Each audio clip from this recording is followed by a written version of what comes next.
អ្នកbị đេកម៉ោងនេះហើយនៅអត់ស្វាងទេណាម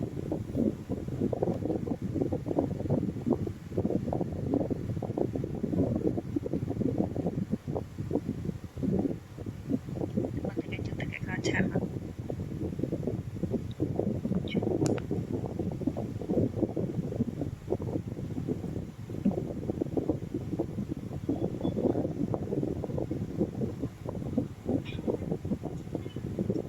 វាយមើលបានស្វាងបែរតិចសិនមកក្រកញ្ចក់វាយឲ្យស្វាងពីយកមិននេះពេកយកមិនតិចយកអូខេមកដាច់យកខ្ញុំចង់ខឹងភ្ញៀវមួយហ្នឹងខ្ញុំខឹងថងគាត់ថាអាចគាត់មករងតែដាក់ចូលធ្វើ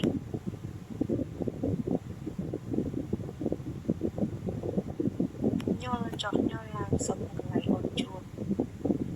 សូមតម្លៃអូនជួបខលទៅមួយថ្ងៃចឹងខលទិញសូឡាចល័តបងថ្លៃ$10 free call បើចង់ជួបទិញប៉ាសូឡាថ្លៃ28បងជួបបាន1ម៉ោង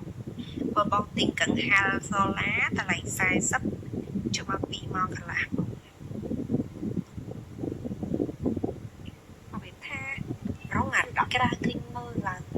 អារបៀបចូលក៏មិនចូលដកក៏មិនដកខ្ញុំនិយាយចឹងហ្នឹងពលិជនទៅពេលចឹងយើងឈឺណា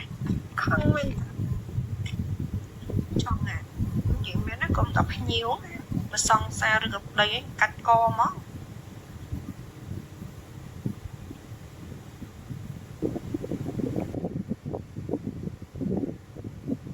មកតែជិះតែកឆាប់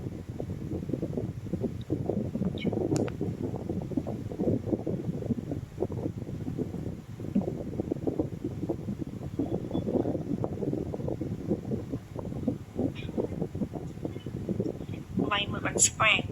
បែរតិចសិនមកក្រកញ្ចក់វាយឲ្យស្វាងពីយកមិននេះពេកយកមិនតិចយក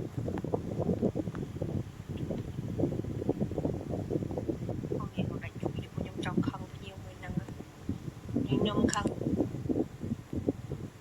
ថងគាត់ថាអាចគាត់មករងតែដាក់ចូលធ្វើ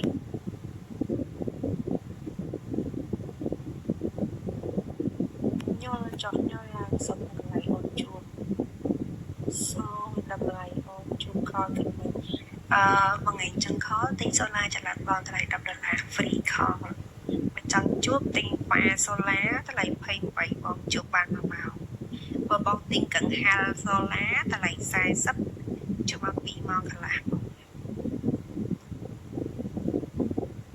កវិញថារងអាដកក្រាទិញមើលឡើងអារបៀបចូលក៏មិនចូលដកក៏មិនដកខ្ញុំនិយាយចឹងហ្នឹងពលិជនទៅពេលចឹងយើងឈឺណាខឹងវិញចង់ណានិយាយមែនណាកុំតភ្ញៀវបើសង្សារឬក៏ប្តីឯងកាច់កមក